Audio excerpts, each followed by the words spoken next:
It is with great honor that I get to introduce this next young man to you. Some of you might remember him as the Southwest District Vice President last year. Some of you might know him as the state president this year. Some of you may know him as the one that always gave those funky pre-speech pep talks.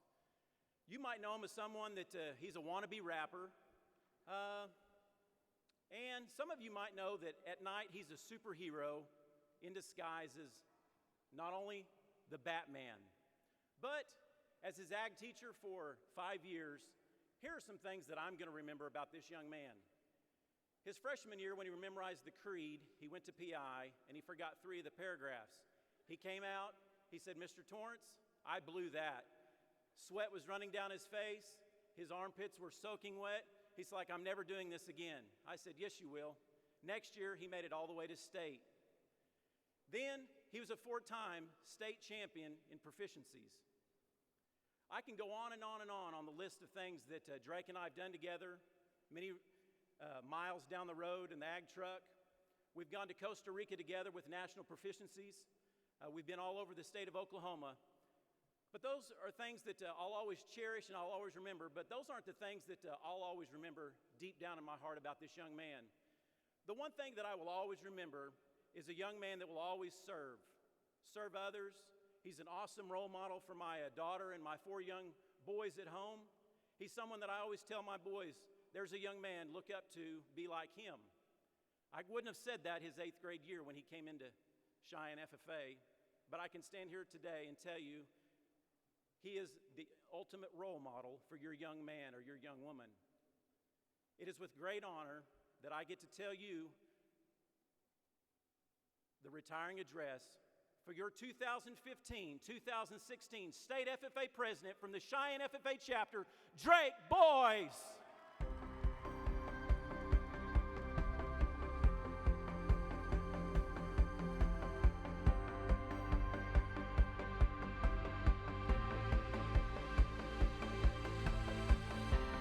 If I told you my story, you would hear hope that wouldn't let go. And if I told you my story, you would hear love that never gave up.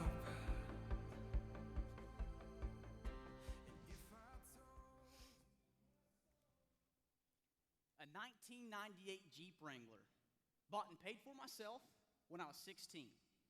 This is my Jeep. With almost 300,000 miles on it, it's lived a full life, but I'm not ready to give it up just yet. Sure, it sticks in 3rd gear, runs a little hot every now and then, doesn't have any air conditioning, no cruise control, and it's not the slickest thing to look at. As you can tell, I didn't go on a lot of dates in high school. But that's okay. Because at the end of the day, I always had this baby, and she wasn't going anywhere. I remember when my dad was trying to teach me how to drive this thing. I don't know how many times I popped the clutch and killed it. I remember this one time, it stalled out at a stop sign in the middle of town and started rolling back toward the cars behind me. I also recall this time when I forgot to put the parking brake on one night, and it rolled down our driveway, taking out part of our fence. Dad, look, I didn't tell you about that one. My bad. It's no big deal. It was a long time ago. I fixed the fence before you woke up the next morning, and I figured tonight, in front of 8,000 people, would be the best time to tell you, so you couldn't hit me.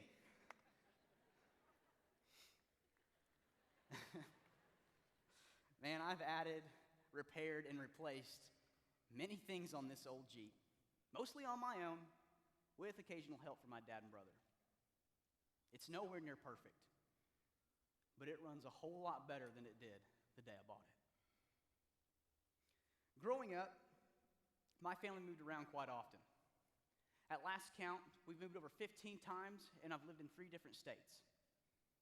I'd grown used to starting over and over again, and as a result, never really applied myself to anything, especially school.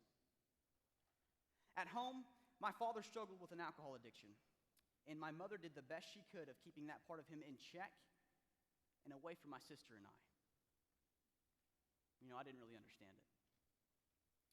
I only knew that Dad would get a little angry and act different sometimes. My 5th grade year, we moved back to my mother's hometown of Cheyenne, Oklahoma.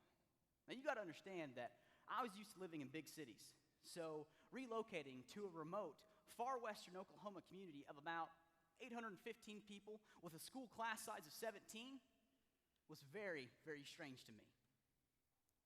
One night, things got a little out of hand and went too far, and my parents soon after got a divorce. I was sad, angry, confused, but a part of me knew it was for the best. I know some of you are going to relate to what I'm about to say. There were days that my dad was my best friend, but there were many other days that I didn't even know who he was. 2 years after the divorce, I had grown angry, bitter, and mean-spirited. I would often curse at my mother, telling her that I hated her and that I was going to run away. It was about that time that my dad showed back up. He'd moved off to Georgia with his family, and he seemed like he was doing better. So I told my mom that I wanted to go and live with him. Now, at first, she wasn't going to let me, but eventually, she had no choice. She warned me of what might happen if I left, but come on, I was 14 years old and knew everything. I mean, she was only my mother, the woman who gave birth to me. How could she have any idea what was best for my well-being? Well, as is most often the case, my mother was right. And after only a year, I called her, and that next day I was on a plane headed back home to Cheyenne, Oklahoma. It was my freshman year of high school, and my mother had remarried to an amazing man named Chad Smith. Today, he's the guy that I call my father. By this time, I had made improvements in my life, but that bad attitude stuck with me. Second semester of my freshman year, I found myself in Mr. Torrance's freshman Ag Science 1 class. Now, I had no idea what the FFA was about. That next week, Mr. Torrance invited me to the church youth group meeting on Wednesday night, and, I decided I had nothing better to do, so I went. Well, I came to find out that it was Mr. Torrance who was leading the youth group lesson that night, and he quickly became my role model, my mentor, my best friend, and the man who showed me the plan of salvation through Jesus Christ, my Lord and Savior. Where others saw a bitter kid who got himself into trouble and couldn't keep his grades up, Mr. Torrance saw a young man with great potential in a sinner who needed saving. Today, because of my many years of rebellion, I have to work twice as hard just to maintain average grades. I will sometimes stutter if I don't think my sentence is through first. My spelling is embarrassing, my handwriting is absolutely unacceptable, and math is a complete foreign language. But 5 years ago, that man who just introduced me on stage moments ago handed me a copy of the FFA Creed in a blue jacket and said, "Drake, God is going to use you, and he'll let nothing stand in your way." It's kind of funny. I've put more money into fixing this Jeep up than I originally paid for it. By this time, if I were to try and sell it, man, there's no way that'll make all my money back. Oh well. I guess I'll just keep on investing in it. And a lot like this Jeep, with God as my owner, I know that I'm not for sale. And he's just going to keep on investing in me, and although I'm not perfect, I'm a whole lot better than I used to be. And I'm just going to keep making improvements the more that I follow him. Looking back, I'd never wish away all the struggles I experienced. If I hadn't moved off to Georgia for a year, I'd still probably be that same kid, that same punk who didn't care about anything or anyone. And yeah, there's some healing that still needs to go on in that relationship between my father and I. But without a doubt, I can sit here and say that he's a huge part of me discovering my purpose. Golly, it's amazing as I look back and see how everything just kind of fell into place. It was the blue jacket and Mr. Torrance who showed me the light that I was missing in my life. Before the FFA, I didn't have a future. And after it, man, so many opportunities opened up for me. In the beginning, I was an awful speaker. I'd sweat buckets just thinking about reciting the FFA Creed. I was never looked at twice in the show ring, and I wasn't great at any one particular FFA competitive event.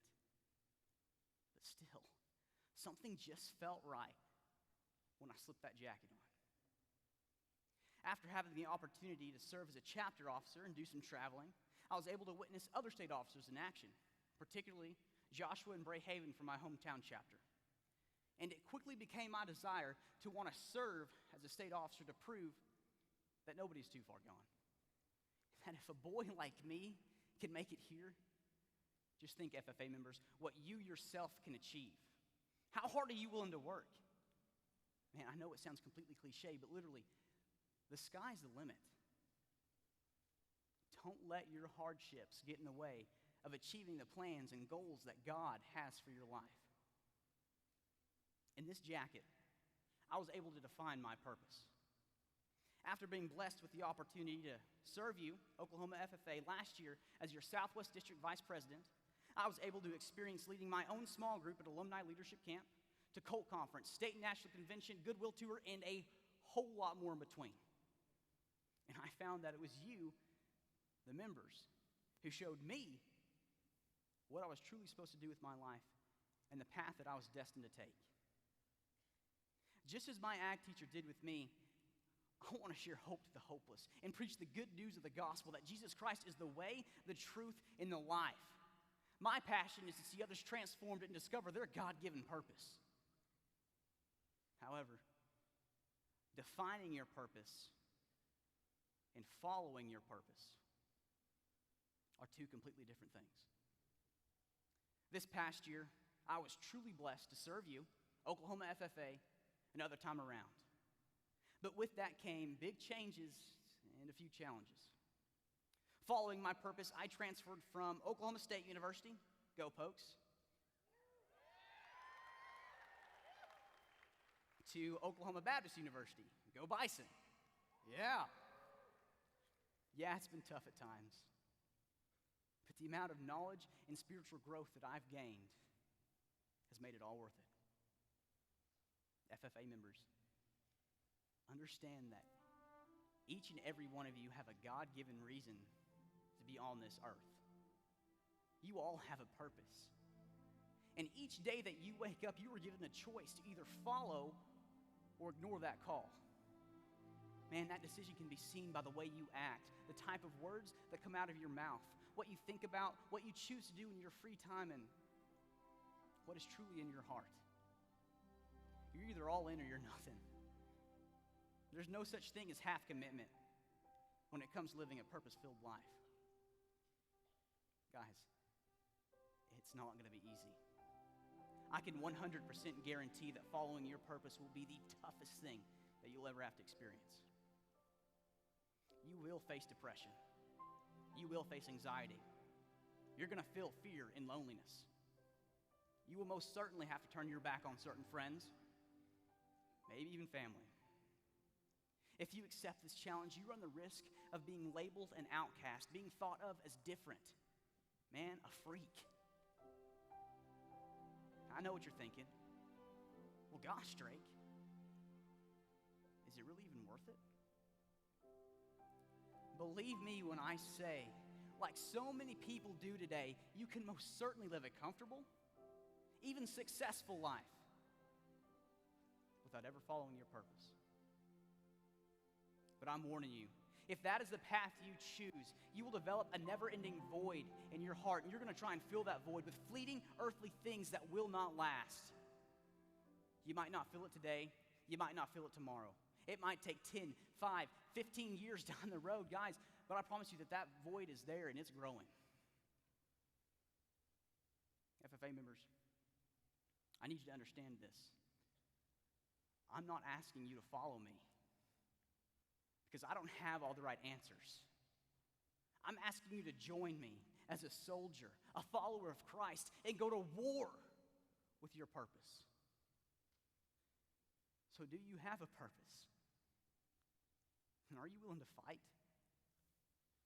Because I'm looking at a room full of young people who could potentially be planet shakers. Who cares about political correctness? I want those who are going to stand for what's morally right.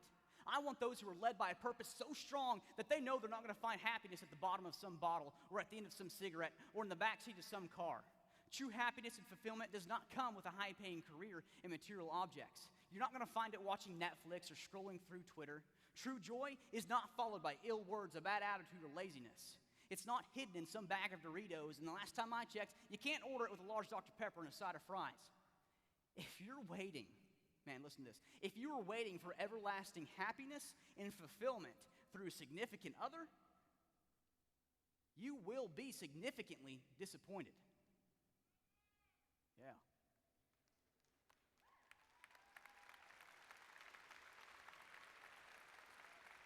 And you know what?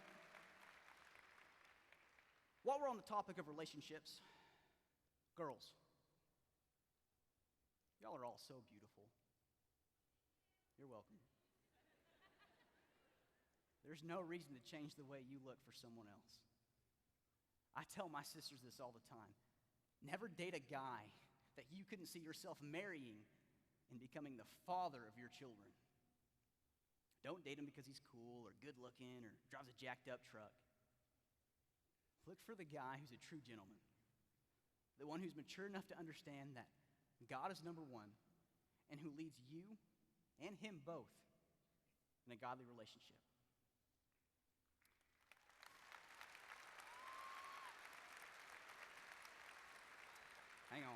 Hang on, I'm not done. Guys, boys, fellas, men. Man, if I had time, I could write an entire different speech about us. But I don't, so I'm just going to cover the basics. Rule number 1. If you are in a relationship with a girl, man, she needs to be the only girl you're texting other than your mama, your grandma, and your sisters.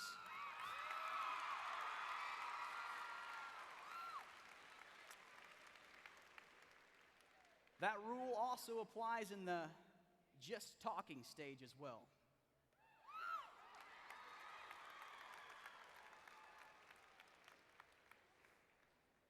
Dudes, you are the leader of that relationship. So you need to treat her like the gold mine she is without expecting anything in return. Now, fellas, hang on. Now, fellas, trust me, I know. You're not always to blame. That's why you should settle for nothing less than the best.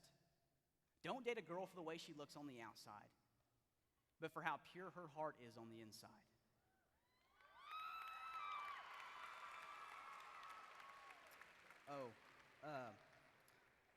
One more thing. And I'd listen to these words because they could potentially save your life in the future, guys. My sisters are off limits.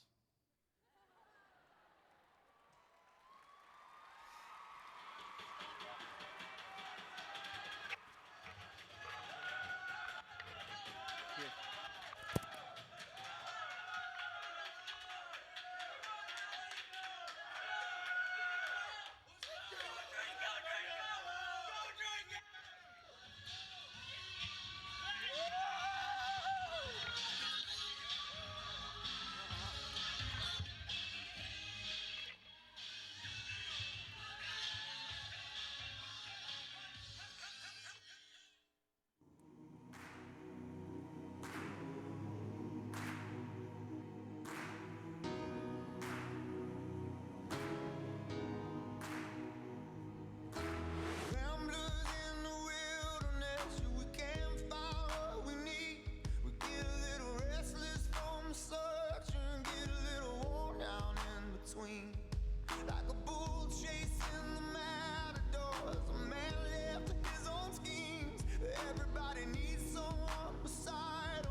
set far. I ain't made for rivalry. I can never take the world alone. I know that in my weakness I am strong, but it's your love that brings me home. Brother, let me be your shelter. Never leave you all alone. I can be the one you call when you're alone. Brother, let me be your fortress when the night winds are driving on. Be the one to light the way, bring it home. And when you call and need me near, saying where you go, brother, I'm right here. And on those days when the sky begins to fall, you're the blood of my blood. We can get through it all.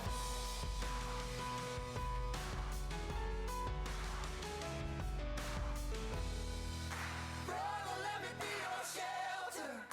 Never leave you all alone. I could be the one to call when you feel alone. Brother, let me be your fortress when the night winds are driving on. Be the one to light the way, bring it home. Brother, let me be your shelter. Never leave you all alone. I can be the one you call when you're alone. Brother, let me be your fortress when the night winds are driving on. Be the one to light the way, bring it home. Be the one to light the way, bring it home.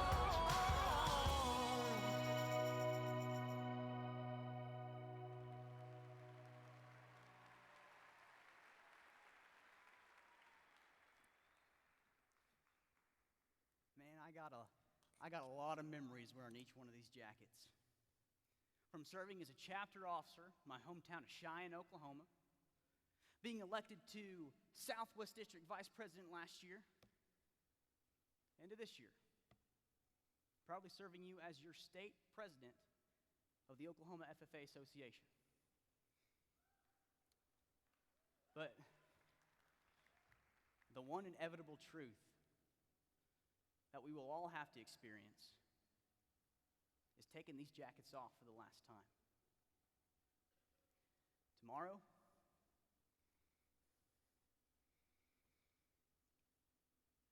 will be my last time as state president of the Oklahoma FFA Association, and my last time to ever take off this jacket. Many of you in this room have years left in your jacket.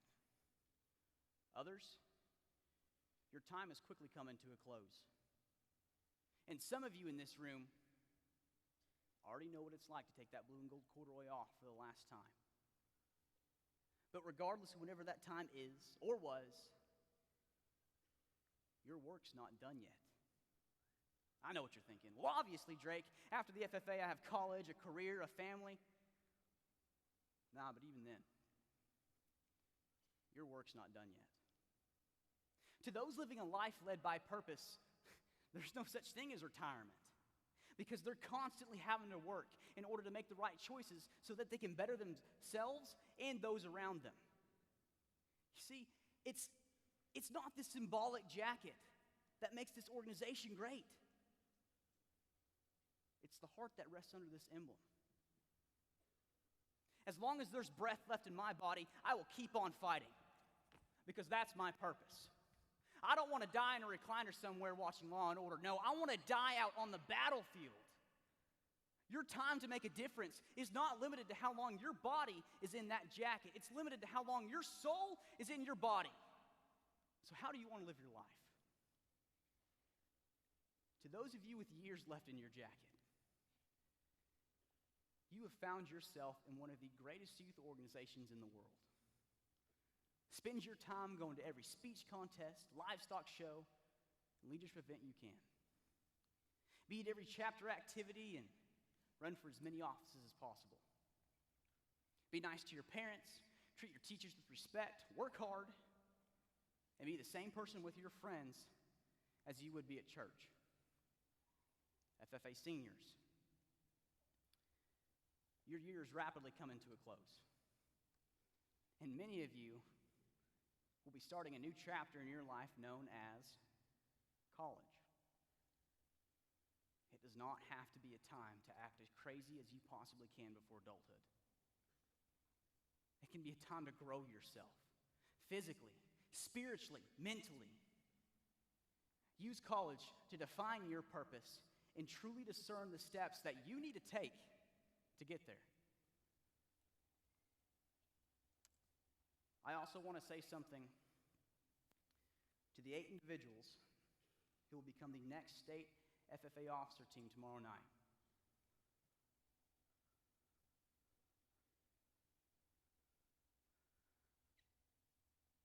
I hope that each one of you ran in order to fulfill your purpose, not just for some title. Don't take one moment for granted next year, because you will be stressed and you will feel overwhelmed. But that is a small price to pay for the amount of lives that you're going to have the opportunity to potentially change and impact forever.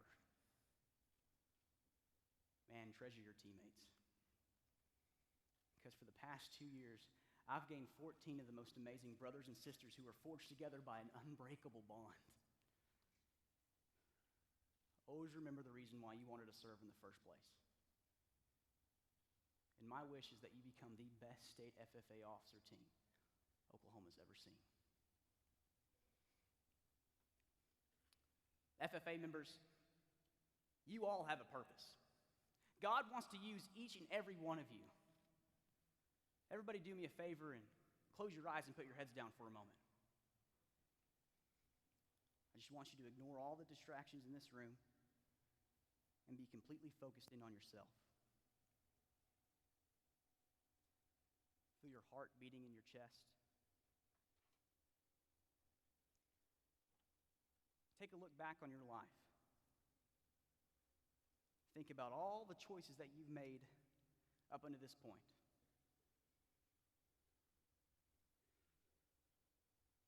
Now I want you to truthfully, honestly, ask yourself, am I living a life led by purpose? Everybody's eyes closed still. Better yet, do I even know what my purpose is? Now, I know that there are some of you out there who are wholeheartedly trying to make the right choices and pursue a life of purpose. Man, that's awesome. I commend you. Stay on that path. However, I know that there are many others, because I was one of them, who are blindly walking through life on autopilot with no destination. What are you living for? Everybody open your eyes. Man, thank y'all for doing that. Hey, let's get a power clap on 3 for that. 1, 2, 3. Ooh. Yeah, you know you've been to alumni leadership camp if you can respond to a good power clap or not. You know, but power claps are nice and all. But my favorite power was always FFA rocks the house. Anybody familiar with that one? All right, cool. Hey, let's try it. We're going to just practice it real quick, okay? It's pretty simple. On the count of 3, this side of the room is going to yell FFA, and then immediately following, this side of the room will shout rocks the house. We're just going to do it one time just to get the kinks out. 1, 2, 3, FFA rocks the house. You know, that's why we're getting the kinks out. We're going to try it again. We're going to do it 3 times in a row, getting louder each time. But hang on. I got to tell you why. This is my absolute favorite power, guys. And this is going to be the last time that I'll ever have the opportunity to lead it. So please, let's blow the roof off this place. Are you ready? All right, let's try it. On the count of 3. 1, 2, 3. FFA!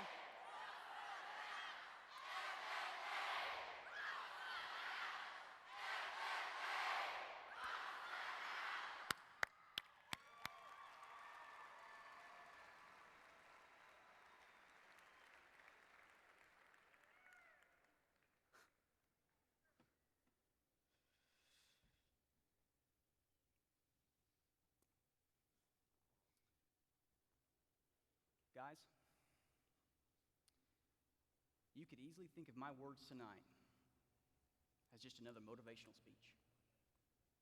You're FFA members. I know you've heard hundreds of them. Heck, some of you can even speak better than I can. A lot of you probably. But you better listen up and hear me now. The word impossible was invented by the enemy in order to hold you back. No one is too far gone. If somebody like me can be used for a purpose, there should be nothing stopping you. I know, you might have had the thought tonight, Drake, I don't really think I can stop using foul language. Or, I don't really want to give up drinking and partying with my friends. Or how about, I don't really want to quit messing around with my girlfriend or boyfriend. Dude, you know what you're telling me? Is that you don't want to live a meaningful life. Stop making excuses. Because you're better than that. If you're tired of the everyday, mundane, meaningless lifestyle, then join me and let's go to war with our purpose. The joy that you experience outside of your purpose is temporary. It's like a drug. It's fleeting. When it fades, it's going to leave you thirsting for more. Your life is too precious to throw away. Make the decision in your mind right now that when you walk out of these doors, your life is going to mean something. So what's it going to be, FFA members? Do you want to just live, breathe, and die? Or do you want to join me and so many other soldiers who are fighting for their purpose? The choice is up to you.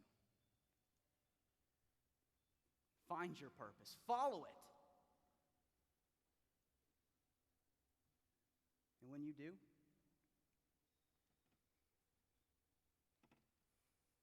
I'll see you on the battlefield.